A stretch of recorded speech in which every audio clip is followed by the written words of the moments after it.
आणि लोकसभेसंदर्भातल्या पाहूयात इतरही महत्त्वाच्या बातम्या लोकसभेची रणधुमाळीमधून। निलेश लंकेंची उमेदवारी थांबवण्यासाठी नगरच्या बाहेरच्या उद्योजकाला पाठवलं होतं, शरद पवारांचा दावा।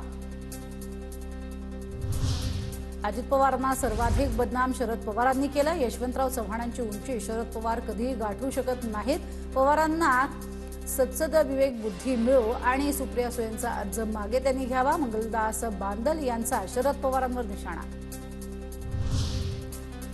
काटेवाडीतील कन्हेरी मारुती मंदिरात सुनेत्रा पवारांच्या प्रचाराचा नारळ फुटला, अजित पवारही उपस्थित। अजित पवारांचा उमेदवारी अर्ज निवडणूक आयोगाच्या तपासणीमध्ये नामंजूर, तर सुनेत्रा पवारांचा उमेदवारी अर्ज मंजूर। शरद पवारांचं न ऐकता रोहित पवारांना एबी फॉर्म दिला, अजित पवारांचा दावा। तर एबी फॉर्म अजित पवारच द्यायचे, साहेब काका ताई दादांमुळे निवडून आलो, रोहित पवारांचं स्पष्टीकरण।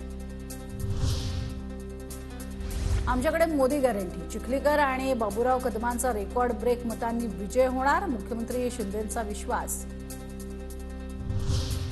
लोकसभा निवडणुकीनंतर एकनाथ शिंदे दिसणार नाहीत, वंचितचे अध्यक्ष प्रकाश आंबेडकर यांचा दावा।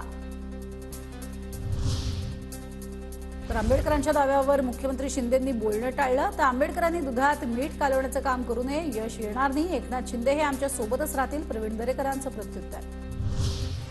मला अजूनही वाटतं प्रकाश आंबेडकरांनी पुन्हा एकत्र यावं, आज नाही तर उद्या आम्ही एकत्र येऊ, आंबेडकरांनी मवियासोबत येण्यावरनं शरद पवार यांची प्रतिक्रिया।